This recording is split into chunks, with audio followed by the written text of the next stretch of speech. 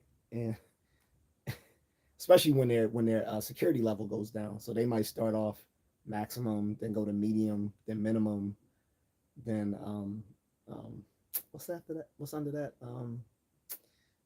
I forgot. So there's like many different levels of security. You got the highest is I think it's like ultra max. I think there's like ultra max, then super max, then medium, then minimum, then I don't remember. Then there's two other low ones. The lowest one is where you're like on like work release. That's the lowest level.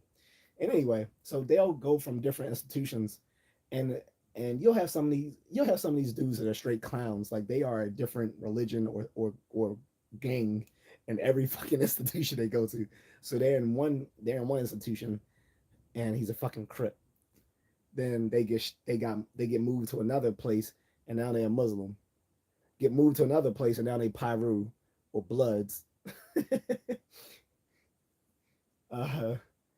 Go somewhere else, now they Nation of Islam. Like the fuck, like work, and then it catches up with them because other people move around as well, and they all see the same person they saw at this other institution who used to bang with like the Crips or some shit, and now this dude is a Muslim. Like that nigga was a Crip back in so and so. But hey, and that's why I don't respect Black Muslims, because oftentimes they run their religious groups in prison like a gang. Like the imam often functions as a gang leader. So the only Black Muslims you don't really see that don't convert in prison are the ones who are the family members of the said person who converted in prison, or someone who came out of the 70s during the Black Power movement when a lot of people converted. But it was like in the 80s and 90s or 2000s, that nigga converted in prison. Unless he went overseas and had some sort of epiphany. Otherwise, nah, son.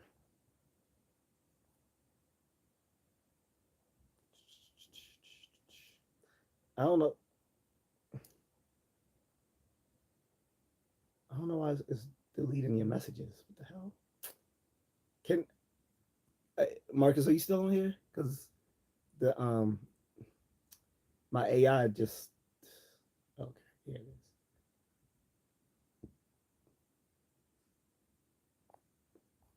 But man, I was broke too when I was going to Diablos. I didn't spend more than a few dollars.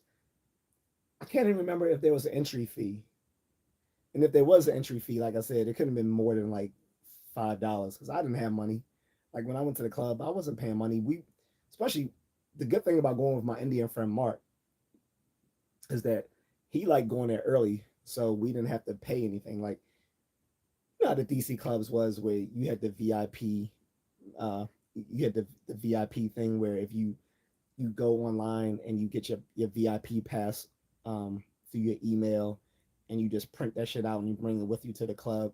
So everyone who was so that you had your whole little VIP line in the clubs, and so which was cool because I remember like one place, it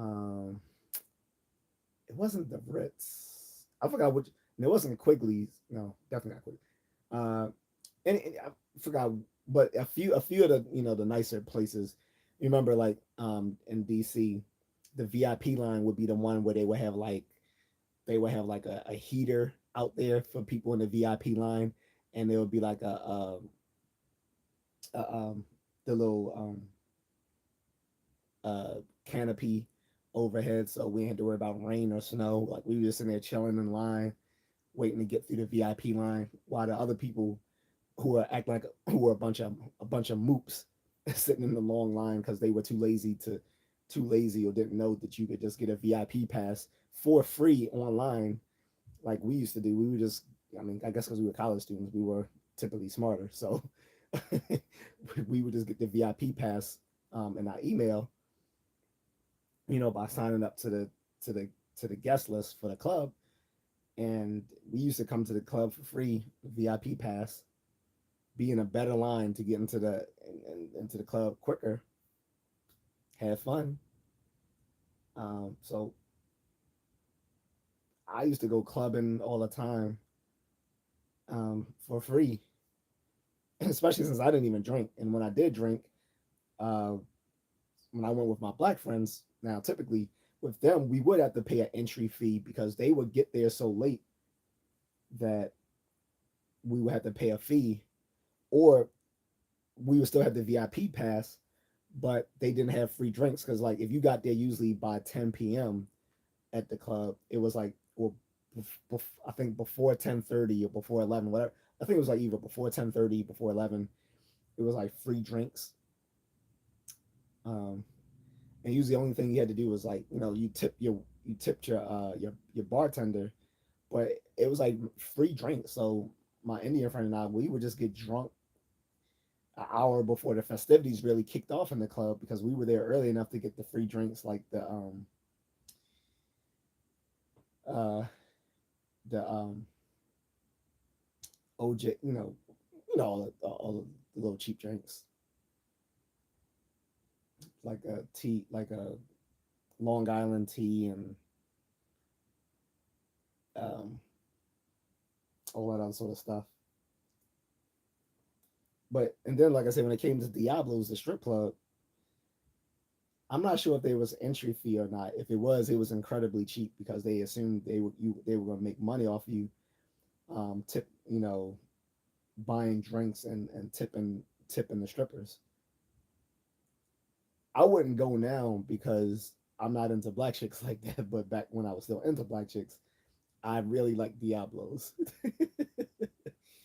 Now I don't want to be in some sweaty place with a bunch of naked black chicks. I'm sorry.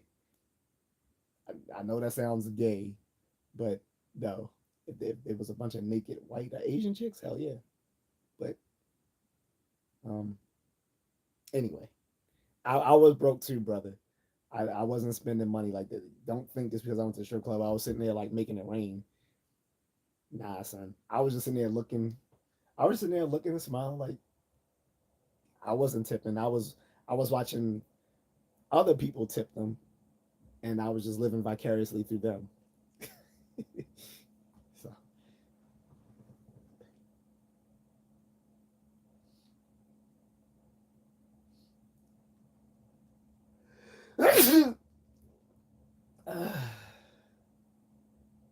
don't have a character of Islam, unfortunately. Now, I wasn't going to go there, but New Possibilities blog did go there. And he talked about a specific sector of Muslims that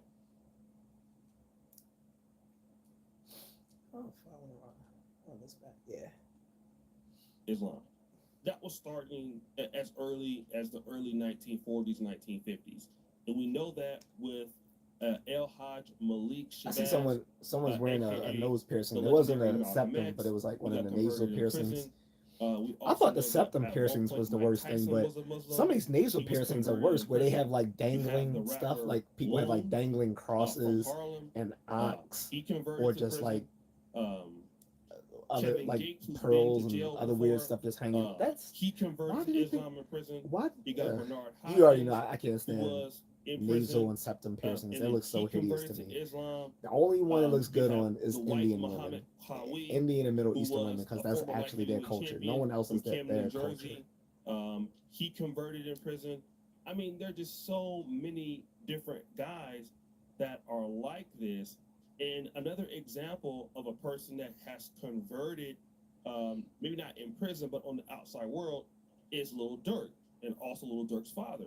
And when you would see Lil Durk right before he got locked up, he was dressing in Islamic or Arabic attire. However, we all know allegedly what Lil Durk was doing. And Muslims that disagreed with Drewski, they didn't address the real problem in the room, which is, in the black community, we have just as many fraudulent people in the black church or in the Hebrew Israelite community as we have in the Islamic community. And a lot of the Muslims did not want to address that because they were so focused on the Allah Akbar and the Muslim misrepresentation, but they never really wanted to focus on if the information that Juki was talking about was true. And then the good brother New Possibilities blog, who is a Muslim, came in to open the door wide open. We know about the reputation, unfortunately, of the quote-unquote Philly Muslims. Yep. Where you got these We definitely know people about the that call reputation of themselves Philly Muslims because I used to live there, and those niggas were nothing but a bunch of criminals pretending to be religious. I've told you this before, brother, but I remember when I used to go to Parkway in Philly, and I told you like the first year that they opened up the new school. the first year they because they moved Parkway to a new location when I first got there in the 9th grade. And so they didn't even have a working cafeteria. So like I told you at lunchtime, they just gave us a ticket, and we would turn in that ticket for a slice of pizza and a soda. That was our lunch, unless you brought your own lunch. And so a few times my mom bought me a hoagie, and I remember getting a turkey hoagie and my mistake was getting a turkey hoagie because I wasn't into ham back then. That's only because I didn't understand that ham was delicious and prosciutto and all that. I wasn't into ham and all that because when she used to always buy turkey ham is fucking disgusting. I hate turkey derivatives of either beef or pork because it tastes horrible. Like turkey should never be used in place of pork, beef, or chicken. Like turkey fucking sucks as a replacement meat. But when it's served as its own thing, that's good. But anyway, so I had a turkey hoagie, and since Muslims don't eat pork, they told me the turkey hoagie. They was like, "Yo," like they didn't even say, like they were just like, "Yo, let me get some of that turkey hoagie." Because I'm Muslim, so that's the sort of stuff I eat. And I'm looking at them like, yeah, that's cool or whatever, but this is my fucking lunch. And so then they just start trying to steal it. Mind you, this wasn't a regular Philly school, like, because the whole reason I didn't go to West Philly High is because West Philly High was fucking criminal as shit. I hate turkey ham, bro. I hate turkey ham. I hate turkey bologna. Turkey bologna used to fucking stink. Like, I remember, like, anytime I had, like, my mom made me a turkey bologna sandwich, by the time it was lunchtime, the chemicals in it broke down and shit would fucking stink. And then I also used to have wheat bread. So this is why I don't like wheat bread to this day, because my association with that and the turkey bologna sandwich. Like, wheat bread just has that nutty taste to it. Pause. But I hate wheat bread, and I hate I hate turkey bologna. I hate turkey ham. I hate turkey bacon. I hate all that turkey. I don't like turkey burgers either. I don't hate them, but I don't like turkey. Yeah, I don't like turkey burgers, turkey ham, turkey bacon, turkey bologna. All that shit fucking sucks. Just give me the real meat. Pause. Pause. Pause. Just give me the actual, like, ham or bologna or whatever, or hamburger. Don't give me turkey. You say they don't eat pork to honor God, but they'll shoot you for looking at them wrong. I know. And these same niggas will be in prison for murder, talking about they won't eat Skittles because the Skittles has pork in it, and will go to the back of the fucking Skittle package and look at the ingredients and show you where the pork is. See this right here, brother. See that right here? That's pork. So, like, nigga, you got multiple murders. What the fuck you worried about? So you think you're gonna get into heaven if you avoid eating these motherfucking Skittles? But damn, someone killing someone, that's all right. Sitting there slinging that yayo and murdering niggas is all right. That's not haram. But eating these fucking Skittles is haram, right?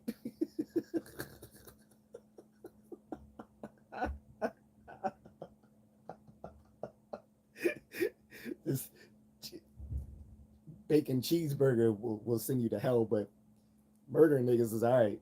That's not haram. Yeah, that's why I don't fucking like Muslims. By the way, Mozzie, I think Mozzie had blocked me on Facebook years ago because he had posted something and it was like some black Muslims, and I made the same kind of crass comment. Like I was like, these niggas converting in prison and now they act like they like real Muslims. I was like, they're not even real. Because I think I basically said like, yeah, they're not really real Muslims unless they like came from a Islamic country. Because I was like, I've been to several Islamic countries. It's like niggas here just perpetrating a fraud.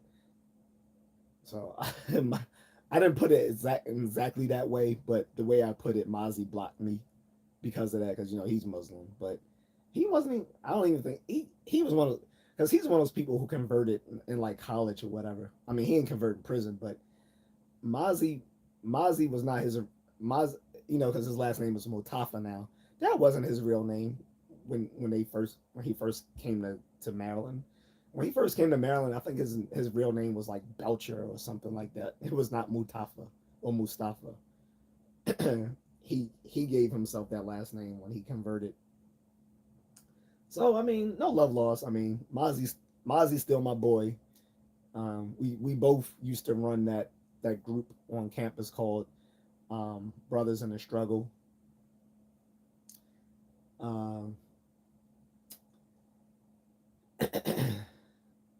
And we would have been in the same line together to be Sigmas if I decided to do it. And remember, he originally became the BSU president, the Black Student Union president. He had ran for like 2 or 3 years before he finally became president. So,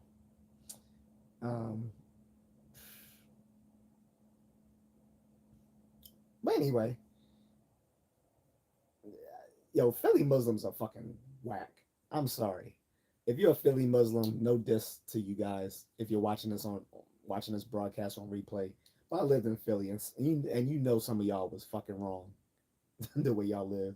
And like I said, sitting there harping about not eating pork, but you sitting there robbing niggas, selling drugs, shooting up, like, you know, playing with guns and all that dumb shit. You know that's wrong. I don't know how you think that can be forgiven, but to eat pork is an unassailable sin. It's an unassailable sin to eat pork, even if it's like something as minuscule as a fraction of it in Skittles. But it's all right to beat niggas up, shoot them, sell drugs, rob niggas, you know, do all sorts of weird shit in prison. But as long as you don't eat that pork, you all right. That's why I don't take. That's why black Muslims to me are a joke. Unless you're talking about black African Muslims. Now they're the real thing. Black African Muslims are the real thing. I'm just talking about FBA Muslims. FBA Muslims are full of shit. And I'm FBA. I'm not shitting on FBA. I'm just shitting on black Muslims because I think most of them are full of shit. Unless they were the ones, again, that came out of the 70s that converted, because that was, you know, part of the culture, the Black Power movement in the 70s. That's how a lot of people got African or Muslim names. Like a lot of the brothers, you know, with African and Muslim names were the children, were Gen X children of the 70s, or the the elder millennials of the early 80s. We all have names like Mustafa and Abdul and you know Rashad, and anyway, yeah, let me get back to this video.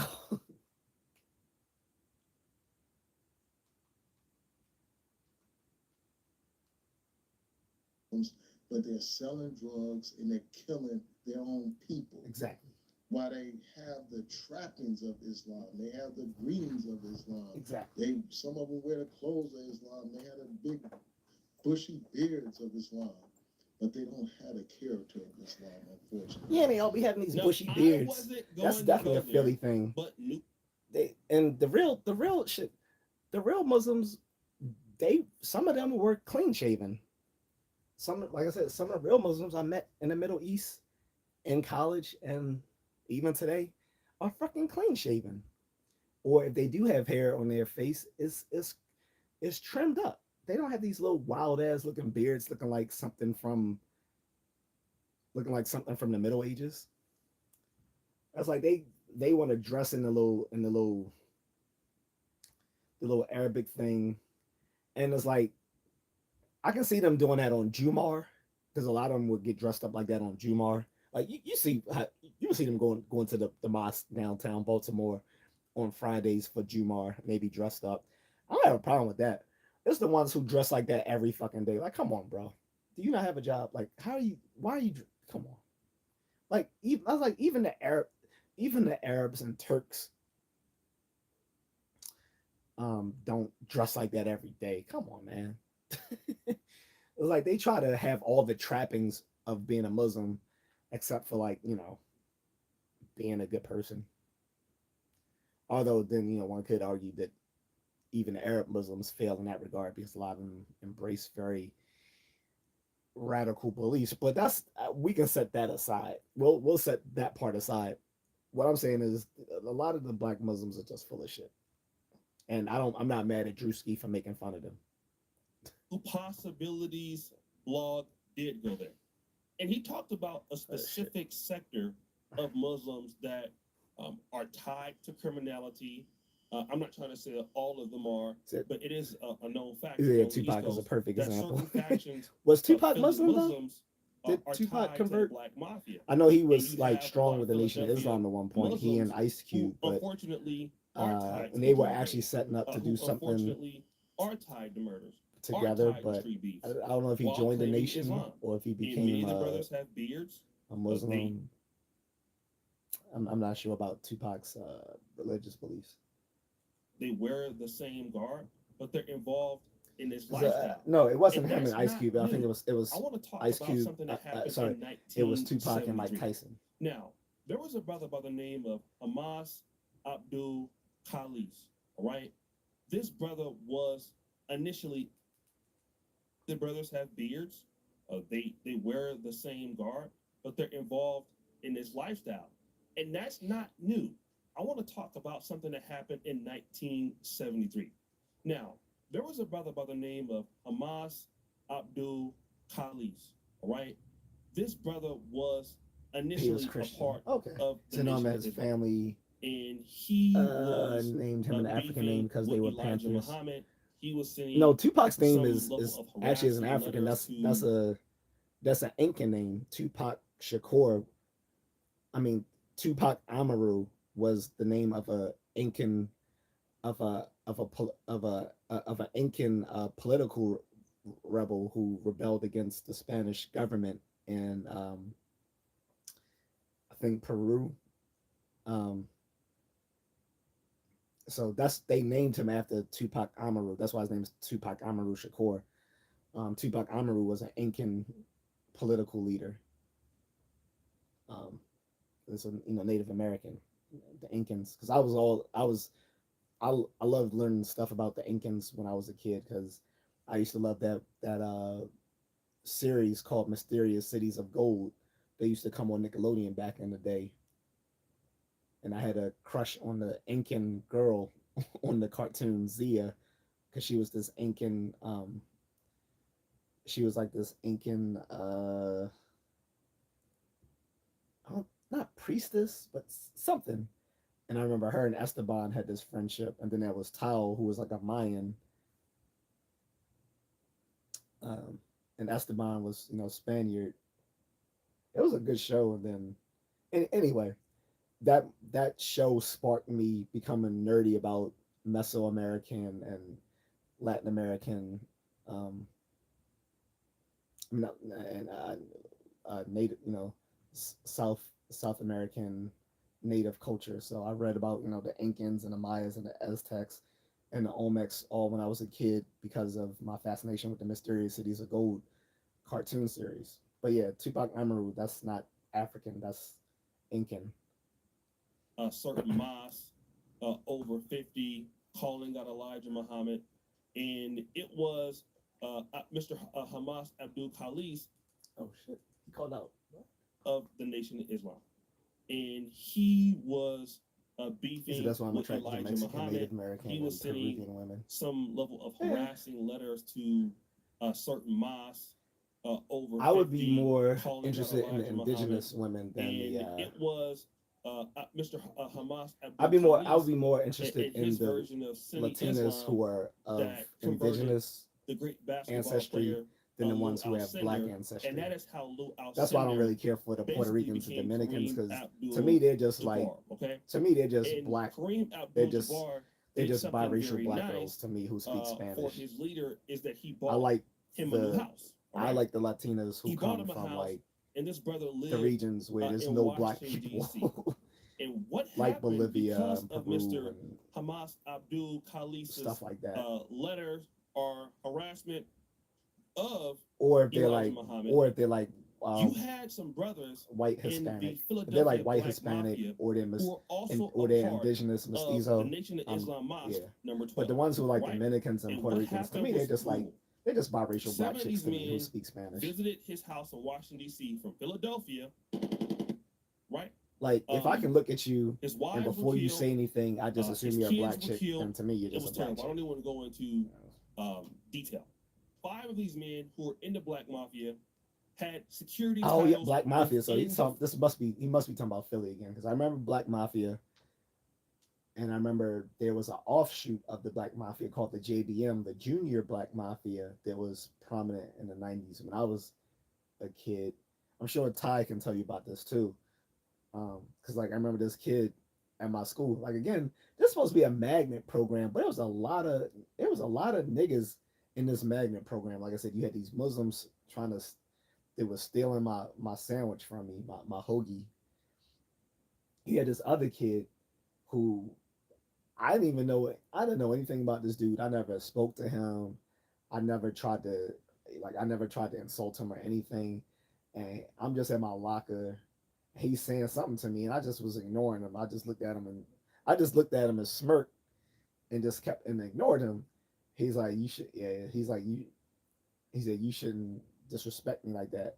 He said, I get my brother in the JBM to come shoot you or something like that. And I'm looking at him. I'm like, I didn't even know what JBM was. So I was like, what the fuck is that even? Like, who cares? And there wasn't later on until I found out from someone else what JBM was. And he was like, yeah, it's Junior Black Mafia. They was like, oh, that's serious. That's this this black, these black gangsters or whatever. I'm like, all right, whatever. But then I found out they are offshoot of Black Mafia. The Black Mafia, which is a set of we're just a bunch of hitmen for the Philly mob. They're a bunch of black hitmen for the Philly mob, the real mob, the Philly, the Philly Mafia that was associated with the crime families of New York. And so all of those dudes from the Black Mafia got locked up. And so someone decided to make an offshoot of them, and they start calling it the Junior Black Mafia. But I haven't heard of that since the '90s. I don't even know if it's going on. Yeah, which is why those kids will never make it. Exactly. In the Philadelphia Black Mafia, who are also a part of the Nation of Islam Mosque, number 12. All right? And what happened was brutal. 7 of these men visited his house in Washington, D.C. from Philadelphia, right? His wives were killed. His kids were killed. It was terrible. I don't even want to go into detail. 5 of these men who were in the Black Mafia had security titles within the Fruit of Islam. Okay, which were damn. So this wasn't even now Elijah Muhammad. This wasn't even the actual These Muslims dudes did Nation this Islam. themselves. They were a part of the first iteration of the Philadelphia Black Mafia. And most of the why Fruit of were they Islam were like a former part of the criminals. Nation of Islam? Number 1, they had a shield of respectability. Just Speaking like of the you see original Little Philly Durk mob, I saw the when new he's wearing Geno's his Muslim downtown. garb. All right? Islam is a respectable religion. These guys like Kevin Durant So Gino and opened Little that Durk, location. they get this respectability by just putting on the clothing. A lot of these Funny thing is, like I said, I've never been to basically Geno's or still Pat's in involved Philly in because, extortion and like, enforcement that while was, hiding other guys to be from honest, being Geno's and Pat's was Muslim, more for okay? the We've tourists. also had a lot of these Like brothers who were involved in capital most people, laundering if they wanted a, while within most the people, if they nation. wanted a Philly steak, they weren't traveling all the way. They weren't going to South Baltimore just to get a Philly steak. They would get it from their corner store. Like where I lived was literally like literally right on my block was a little corner store where I could get a Philly steak, or it was, or there was like the grocery. I think, no, it was just a corner store deli. Like, um, sometimes we would shop there for groceries. My mother hated going there because like it was like a lot of these little corner stores. It was like overpriced goods, um, but they weren't selling it to you. But it wasn't. She hated going. She hated going there because the Asian people seemed kind of, kind of dismissive. Like they treated all the black people like they're just a bunch of niggas. Like you know how it is. Some of those Asian corner stores have really great relationships with the local black people. Then you have some of them that just treat them like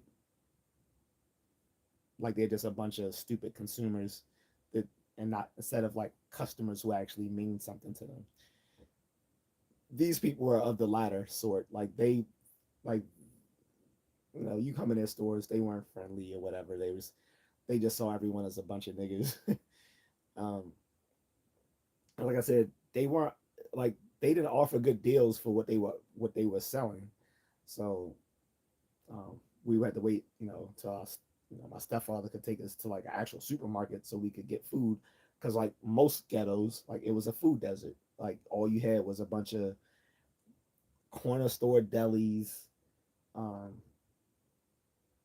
Chinese takeout, and stuff like that. Like there was no fresh produce. And like I said, in these small grocery stores or bodegas or delis where they did have fresh produce, it was overpriced. Um, but the case, despite that being like I said, a lot of these corner stores, like you could get a Philly steak almost anywhere. Like you'd have to go too far to get a Philly steak or a hoagie. Um, like I said, sometimes like if you wanted to be fancy about getting a hoagie, you went to Wawa, which I think is where, I think where my mom bought me that turkey hoagie the Muslims were stealing from me. That's why I don't. That's why I don't really respect black Muslims, because of my growing up in like my time living in Philly amongst a huge black Muslim population, and all these niggas were criminals. Like all these black Muslims were fucking criminals. So that's why I've never had a high opinion of them. Like maybe that's just unique to Philly, but I think it's more endemic of the whole East Coast.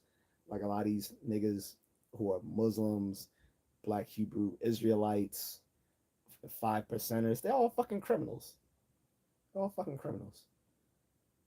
Or a bunch of thug ass niggas and YNs. Can't stand them niggas. Islam, at least at this time. Make me turn. I will go Uncle Ruckus 2.0. Hang them niggas. He said the Asian store owners in Edmondson Village had great relations with us growing up. Matter of fact, the Lake Trout store one family started. The Lake Trout store one family started, and Emerson's down in Dogwood. They are a good family. Okay, that's what's up. Like I said, it's not every like the stereotype is that all Asians are like dismissive of their black customers, and that's not true. Like I said, some have really great some had really great relationships with their customers, and then like I said, you had others who just saw them as beneath them, you know.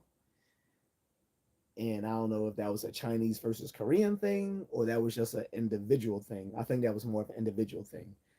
But I do know I've been to some of those Asian stores where they had great relations with people. When I used to visit my cousin over east, like he lived off a he lived near Morgan State off a I'm about to say Edmonton, not wait, I forgot the name of it. Off of it'll come to me later. But he lived over on the east side, and I remember going to the store with him, and, and I remember I was trying to get some cereal, and I was like, "Do you guys have any health cereal?" And my cousin started joking with the store owner. He's like, "Yeah, man, he wants some of that healthy food and some shit like that." Because I was trying to get basic um remember it was these two health cereals that I really loved because my father used to buy them all the time. It was called one was called just I think one was called Basic Four or something like that, and the other one was called Just Right. And they both went out of they both went out of production back in like the late 90s or whatever. But like mid 90s they were still being made. But like I said, a lot of these corner stores had limited variety. And so my cousin was joking with me. I said, "Yeah, my cousin's trying to get some of that, some kind of healthy cereal." He said, "You got some, Mister So and So?" He's like, "We have Rice Krispies." And my cousin was laughing. I was like, "Nah, I'm good, thank you though." And he was cool. He was cool as shit. You know what I'm saying? But like I said, some of them did not want to talk with their customers. But he was one of those guys who was friendly with his customers, and you could tell. I could tell my cousin had a good rapport with him. And usually they will be friendlier to the people they know are not going to rob them and shit.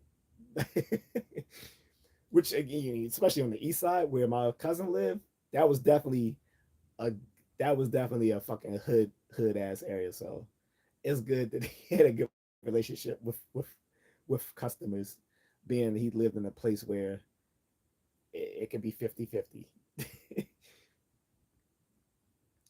I think some of them probably treat people with suspicion before they know them, and then once they know them, they're probably more friendly. But like I said, that whole time living in Philly, I don't remember going to that corner store and the people being there were ever like friendly or talkative. Some of them, like I said, some of them are just very not and I don't mean, and when I say that, I don't mean like they're disrespecting their customers, but for them, it's just all transactional. So, but I mean, if you don't live amongst the same people, for decades or whatever, I mean, why not try to establish, a more friendly sort of relationship with them because you're living amongst them.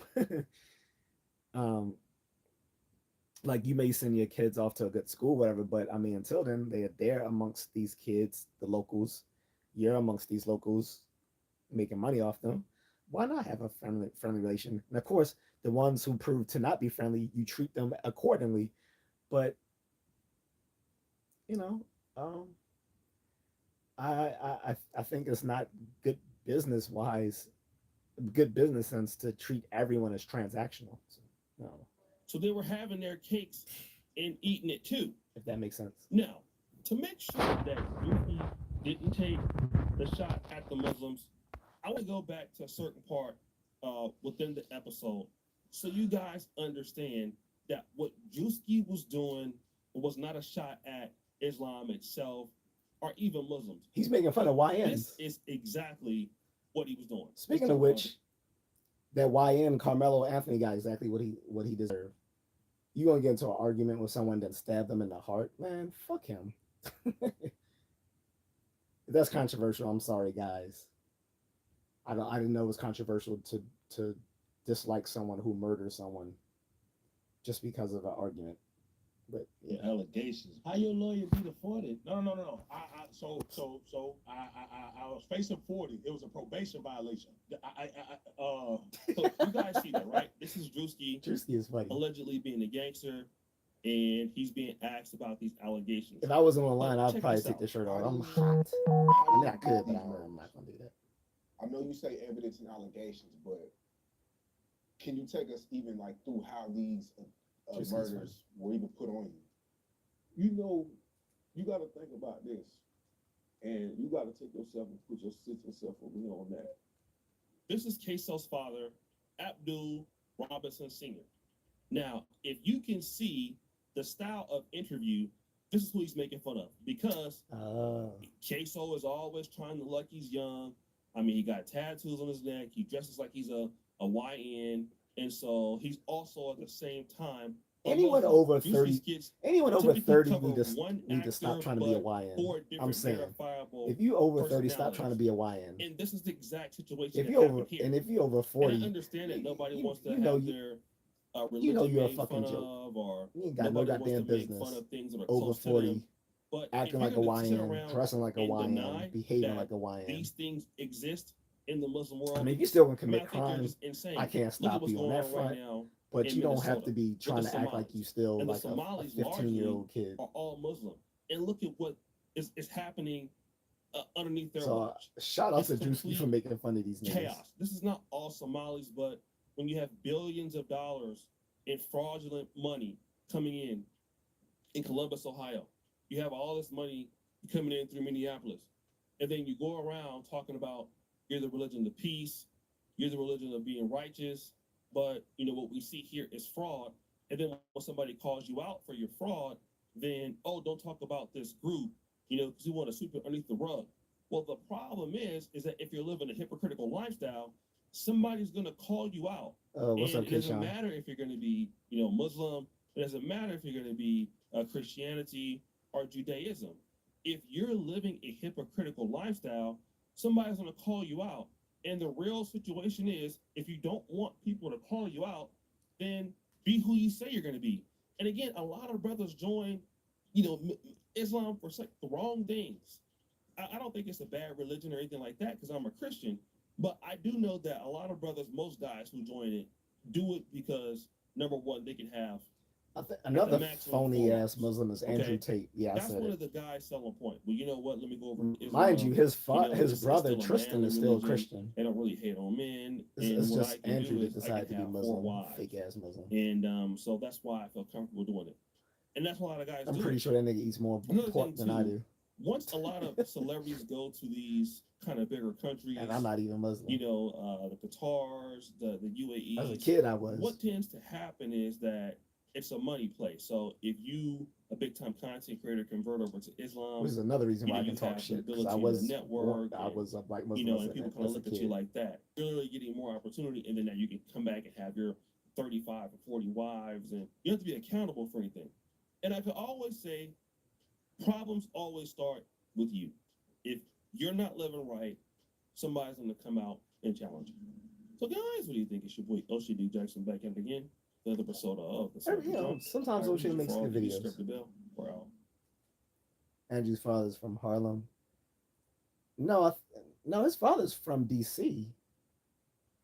Or at least they were living in DC. His father was from DC, not from Muslim. No, I'm not a Muslim, Keyshawn.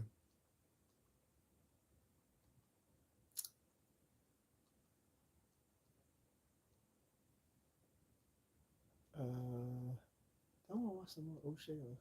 Oh, yeah, this.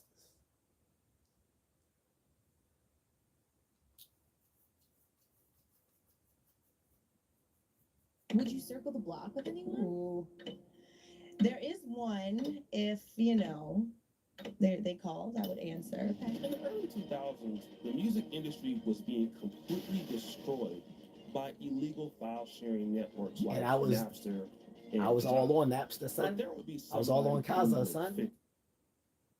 Music industry was being Kazaa was my shit. I love destroyed. Kazaa more than Napster. Napster was just cooler. But Kazaa was just so much more useful because I could download not just music. I was downloading music, movies, software. I was downloading free software off Kazaa, and movies, and music, and not just like songs. I was ripping entire albums off Kazaa. Man, I love Kazaa. and it didn't have all the viruses and shit like whatchamacallit did.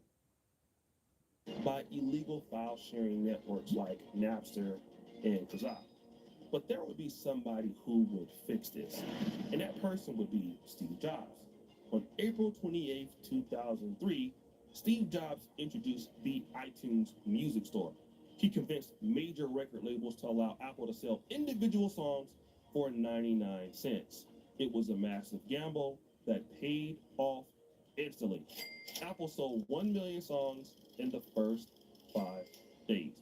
This move revolutionized how okay. I music know was he holds consumed the title globally, of international and it master. proved Maybe that he was saying consumers that would he pay hung for out in Harlem. digital content. So Yeah, what happened maybe, to but yeah, the his shares father's of from Apple DC. at that time? Andrew and Tristan's brother. I mean, father. On that same day, Apple stock closed at exactly $14.22 per share. That's the unadjusted trading price.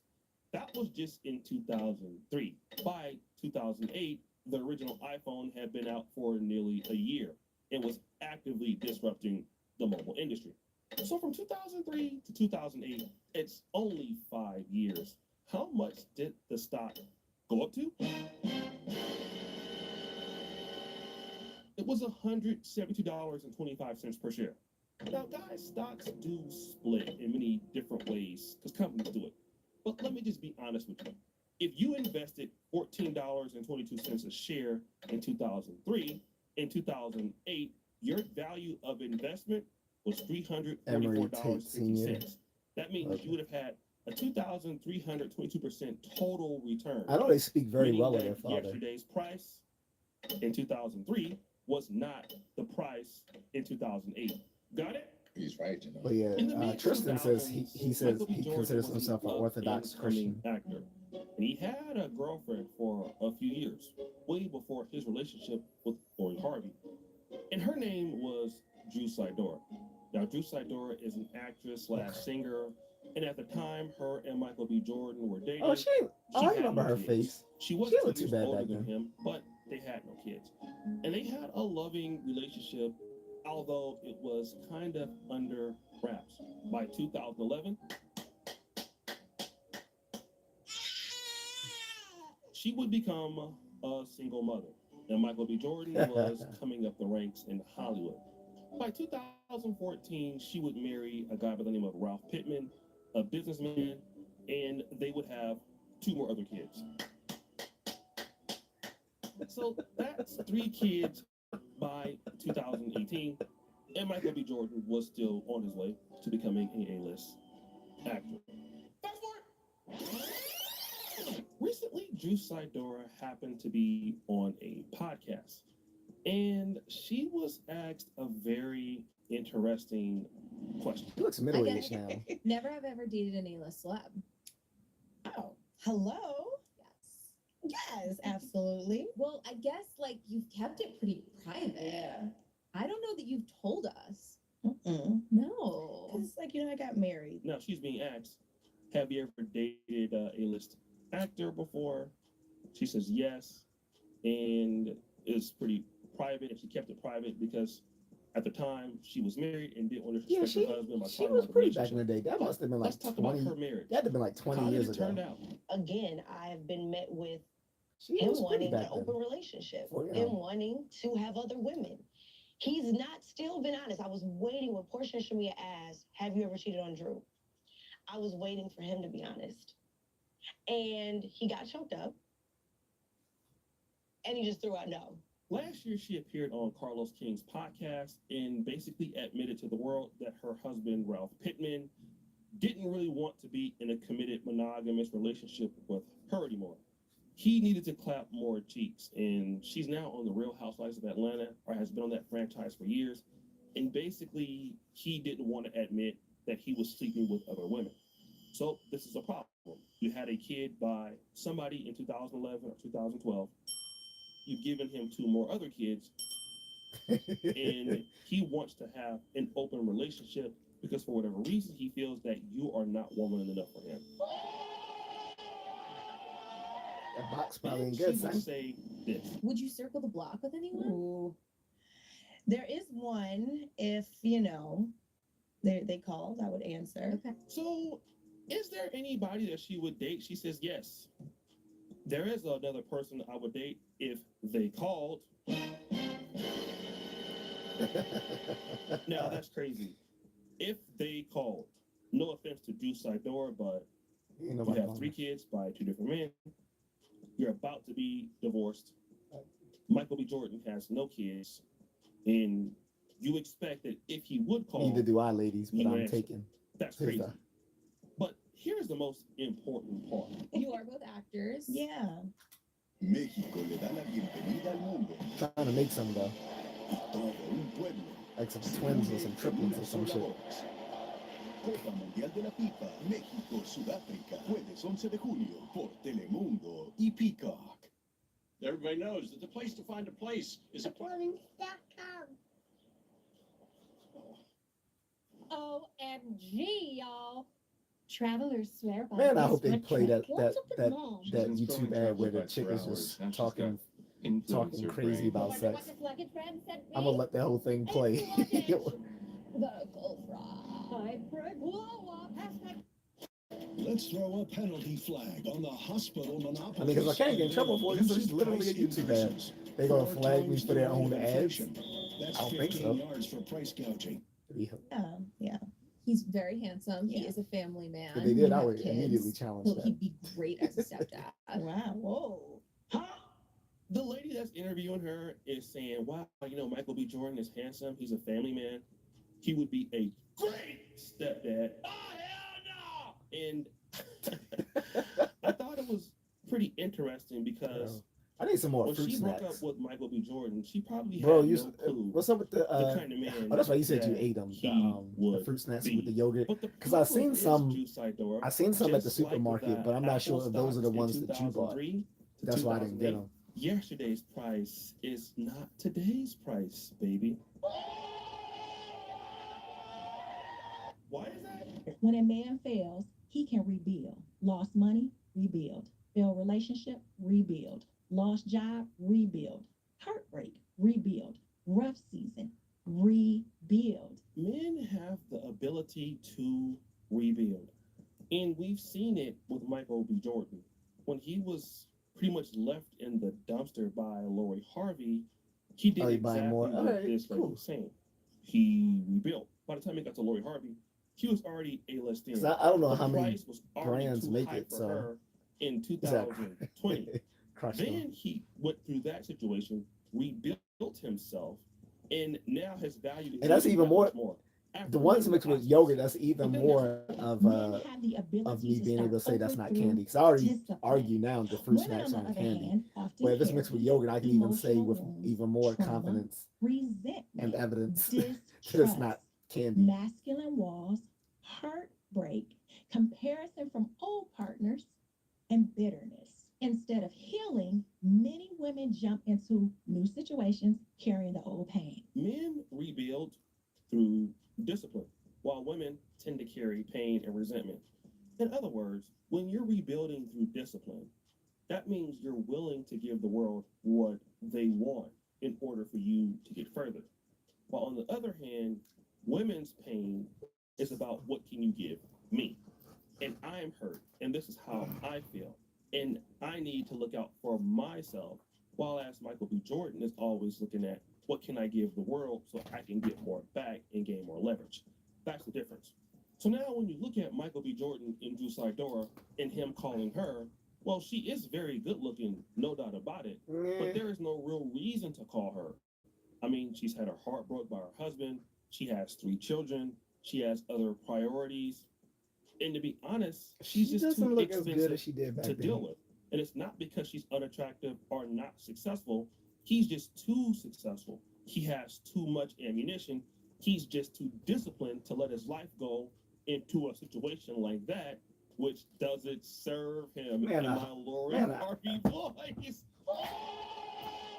I hope Michael B. Jordan marries an I think Asian if you're a woman and or you're a Spanish listening chick. to stuff like this, I think it's really good. I mean, I'm nowhere near the level of Kevin Samuels, but we get to understand what life is about.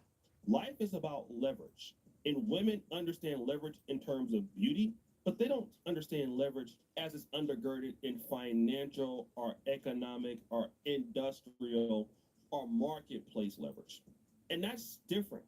You see, when you see a guy in 2006 or 2007 and he was nothing, but in 2017 he's somebody, and you honestly believe, well, he liked me then, so he must like me now. That was 20 years ago. You're misappropriating your leverage because you don't know what that man has seen in the last decade or the last 5 years, because his discipline has allowed him to see parts of life that you cannot see because your discipline is not like his. And so when you're thinking that he should come back and work hard and then give you a call to come back to you, I mean, it's hopeful that he would, but you don't have any leverage. There's nothing that you can do now to make his life better. And frankly, he's seen better and has left them.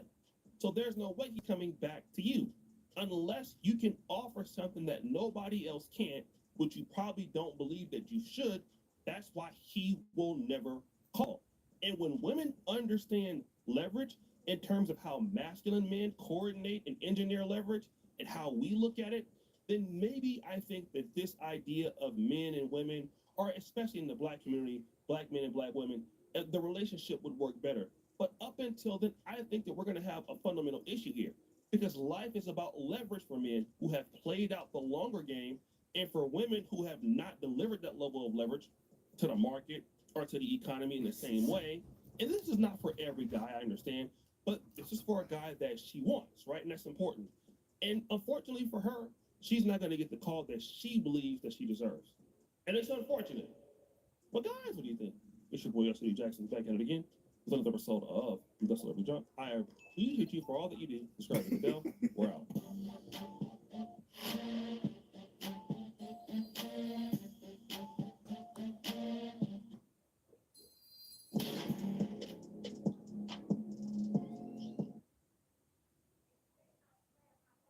México le da la bienvenida al mundo y todo un pueblo se une en una sola voz.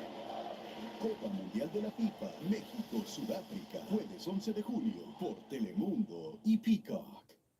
This Father's Day with Dad by spending less with low prices guaranteed. Give him more of what he loves. Grills, smart home tech, and tools to build memories together. Give more and do more this Father's Day at the Home Depot. Thor versus He-Man. Two warriors, two magical power swords. That one. What else I know?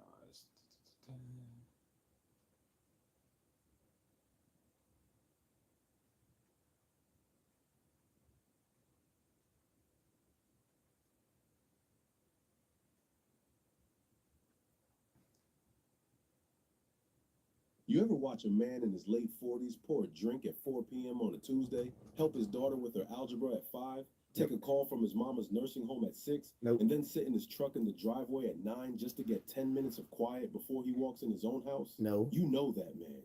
No, you I don't. might be that man. No, I Folks don't. call him grown. They call him solid. They call him the one who handles it.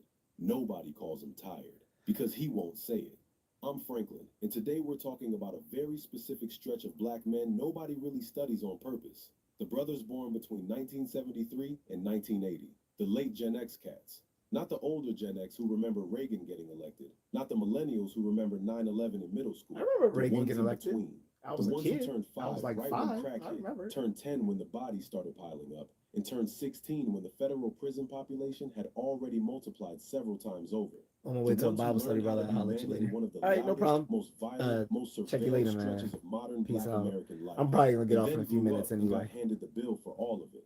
The drinking, the silence, the overfunctioning, the suspicion of every doctor in every form. A lot of it traces back to a window of time most people don't even know was a window. Let me start with what these men are actually doing right now, because the behavior is the receipt. Researchers at Ohio State, led by Hui Zhang, ran a national study on generational health, and they found something most people miss. 5 right when crack hit, turned 10 when the bodies started piling up, and turned 16 when the federal prison population had already multiplied several times over. The ones who learned how to be men in one of the loudest, most violent, most surveilled stretches of modern Black American life. and then grew up and got handed the bill for all of it. The Pretty drinking, much. the silence, the overfunctioning, the suspicion of every doctor in every form. A lot of it traces back to a window of time most people don't even know was a window. Let me start with what these men are actually doing right now, because the behavior is the receipt. Researchers at Ohio State, led by Hui Zhang, ran a national study on generational health, and they found something most people missed in the headlines. Heavy drinking and street drug use have been climbing across generations, and the study flagged late Gen X and early millennial. I don't drink, I don't use drugs. Numbers stand I out. do drink coffee. Born roughly 1973 to 1980 on the Gen X side. That's a group whose drinking probability climbed and whose street drug use ticked back up after years of decline. Now, if you stop right there, you get the lazy version of the story. Black men in their late 40s, drinking more, doing more, dying earlier. That's the version that ends up in a think piece somebody's nephew shares on LinkedIn. But the full story is why this exact birth window. What happened to a 5-year-old in 1980 that didn't happen to a 15-year-old in 1980? What hit a 10-year-old in 1985 that the kid born in 1965 had already aged out of? Here's where it gets specific. In the late 1980s, the homicide rate for young black males in their teens climbed sharply, more than doubling in a handful of years. The kids born 1973 to 1980 were between 4 and 16 years old during that window.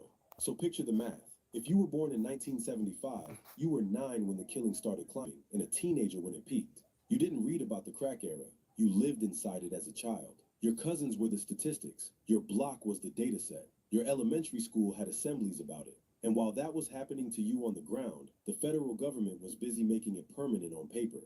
Georgetown's O'Neill Institute laid out the receipts. The 1986 sentencing law created a 100-to-1 ratio between crack and powder cocaine.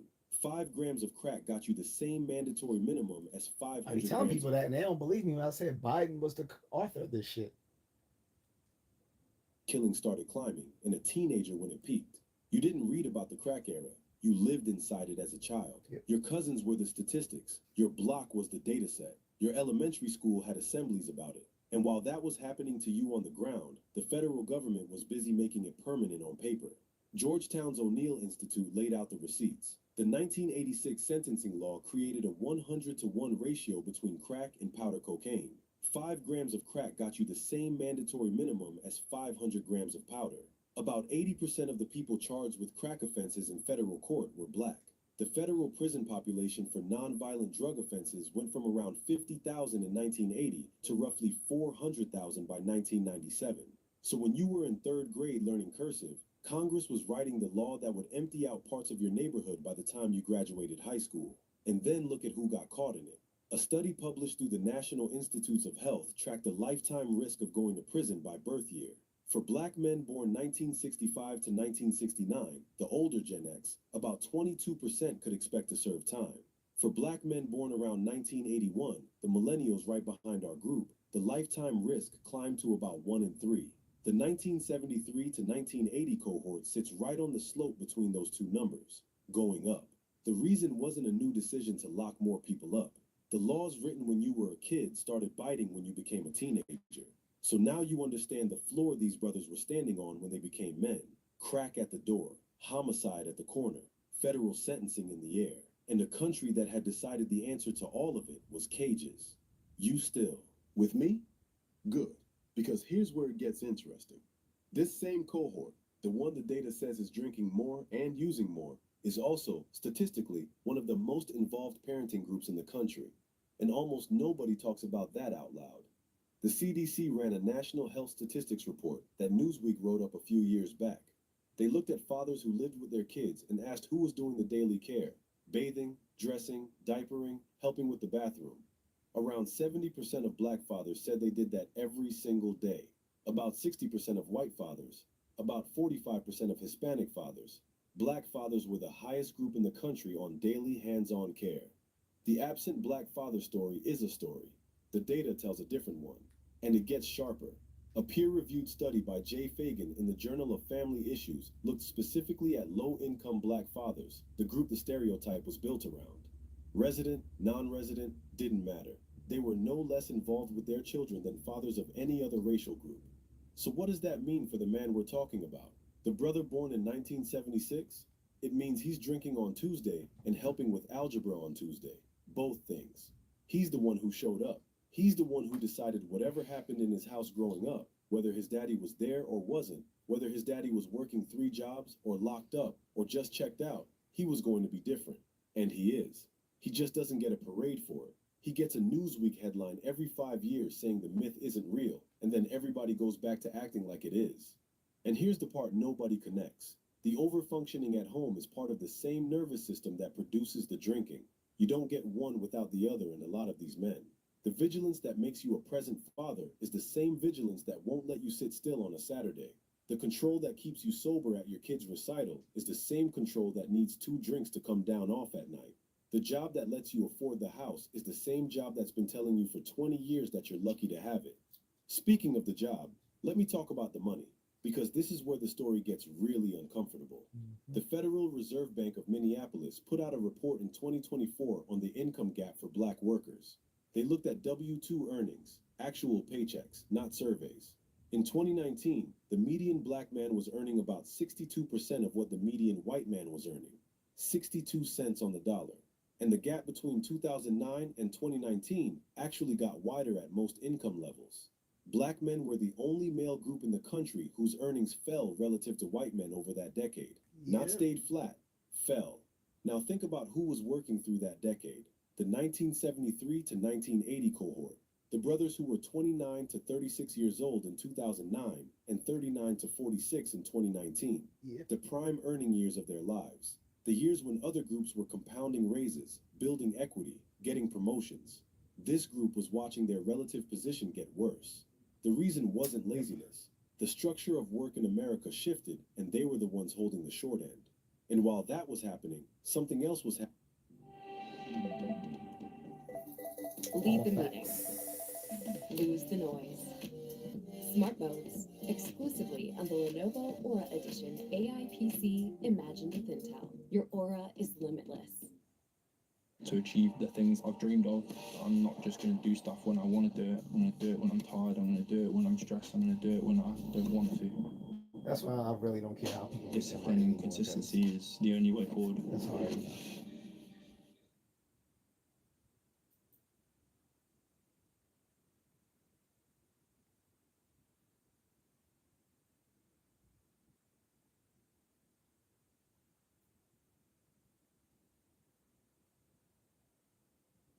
My Cologuard Plus colon cancer screening test. He checks all the boxes.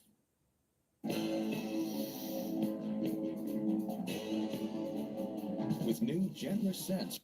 Else was happening at the same time, and this is where you start to feel the weight on the man's shoulders. A study using the CDC's Behavioral Risk Factor Surveillance System found that roughly 31% of Gen X are sandwich generation caregivers. That means they're taking care of a parent and a child at the same time, compared to about 6% of baby boomers, 5 times the rate. And the same study found Gen X caregivers report higher mental distress than the boomer caregivers did. More anxiety, more frequent bad mental health days. So the man born in 1976 is paying for his kids' braces and his mama's blood pressure pills out of the same check. The check that's been losing ground for 10 years. And nobody asks him how he's doing, because he's the one who handles it. You see how the picture starts to fill in? You see why the drinking is going up?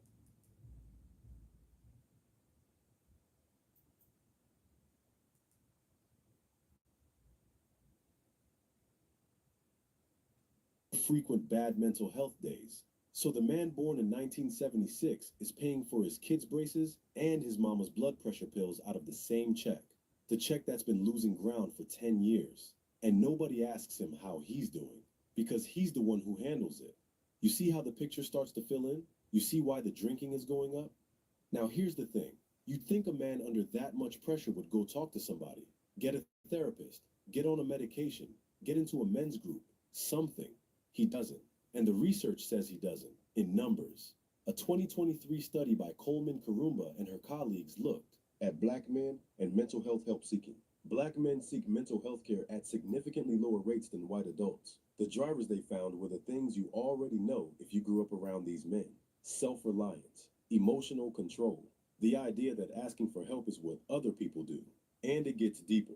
Research out of the National Survey of American Life found that black men can have lower diagnosed rates of some anxiety and mood disorders than some other groups. But when they do have one, the chronicity is higher, it lasts longer, and the treatment utilization is lower. The difference is duration. They carry it longer and get less help when they finally name it. Put that together. A man who came up under crack era violence, watched the federal system gear up to swallow his cohort, hit his earning years and watched the gap widen, picked up his mama's care and his kids' care at the same time, and learned from everything around him that the move is to handle it yourself. That's the man drinking on Tuesday. Call it what it is, a logical conclusion to a 30-year setup. Now let me give you the cultural piece, because this one doesn't get talked about, and it matters. There's a scholar named Bakari Kitwana and another one named Pero Dagbovi who write about what they call the hip-hop generation, and they split it. The older cut, black folks born roughly 1965 to the mid-1970s, came up inside what people sometimes call nation-conscious rap, Public Enemy, KRS-One, X-Clan, rap that was teaching black history while it was rhyming. The younger cut, born late 1970s into the early 1980s, came of age after that wave broke. They came up in the gangster rap era, Death Row, No Limit, the shiny suit years. J.A.C. Daily summarized this work and described a documented gap in historical consciousness between the older and younger ends of that generation. I'm not here to argue one era of music was better than another. That's a different video. The point is this. The man born in 1968 got his history lessons from Chuck D when he was 15. The man born in 1978 got his worldview from a different set of records when he was 15. Same neighborhood, same parents sometimes, different curriculum on the radio. And it shows up later in life in how the two men interpret what happened to them. The older brother is more likely to frame his life as a political condition. The younger one is more likely to frame it as a personal hustle that didn't pay off. Same conditions, two different mirrors. That matters because the way you tell the story of your own life determines what you do with the pain. If your pain is a political condition, you might organize, you might write, you might call somebody. If your pain is just your personal hustle not paying off, you sit with it alone and you pour a drink. So now stack it all together one more time because I want you to see the man whole. He's between 44 and 51 years old right now. He was a small child during the worst of the crack violence. He was a teenager when the federal prison machine got built around his cohort. He came into the workforce just in time for the gap to widen against him. He's raising his kids more hands-on than the stereotype says. He's taking care of his mama. He's drinking more than the generations before him. He avoids therapy. And the cultural language he was handed at 15 taught him to read his pain as a personal story rather than a structural one. Call him what he is, a man carrying the bill for choices made by people who never met him, with tools that were handed to him by accident, in a culture that told him the right answer was to handle it. And here is what I want you to do with this, because I'm not in the business of just laying out the autopsy. If you're that man, the first move isn't a self-help book. The first move is just naming the window you came up in. Not as an excuse, as context. The drinking is a coping tool that worked for a long time and is now starting to charge interest. The avoidance of doctors is a learned response to institutions that have a documented history of treating your cohort like a problem to be managed. The overfunctioning at home is one of the most quietly heroic stories in American family life that does not get a single magazine cover. Now, none of that means you keep doing it the same way for the next 20 years. The sandwich generation data is clear. The men carrying both ends are not winning the carrying. They're getting sicker doing it. So the work, if you're going to do any work, is the work of letting one or two things go. Telling one person the truth about what your week actually looks like. Going to one appointment you've been putting off. Don't do it because somebody on the internet told you to. Do it because the math on your body and the math on your time both ran out about 2 years ago and you know it. If you love a man like that, the move is even simpler. Stop asking him if he's all right. He's going to say he's good. He has been saying he's good since 1987. Ask him something specific. Ask him when's the last time he took a day for himself. Ask him who calls him to check on him. Ask him what he's been drinking lately and how often. Not as an attack, as a witness. Because part of what these men never got, in any of the windows we just walked through, was the experience of somebody seeing the full load and saying it out loud back to them. Just naming it. Just saying, I see what you're carrying. That's the whole thing. The drinking, the silence, the parenting, the working, the carrying, the not asking. I'm not None of laughing at it the is video. random. I'm laughing None at of it is a character flaw. It's a generation of men who got handed a specific window of American life and learned to survive it the only way they were taught. And most of them are still here, which, given what they walked through, is its own kind of miracle. Appreciate you sitting with me on this one. There's another video right there on the screen. Go on and check it out. Replit removes the complexity that makes the job of a software engineer really hard. I love to use this analogy where models are like the car engine and we're building the entire car. Or I seen a 5. Anyway, I'm out, guys. It's getting late. I want to probably do some things. So, peace.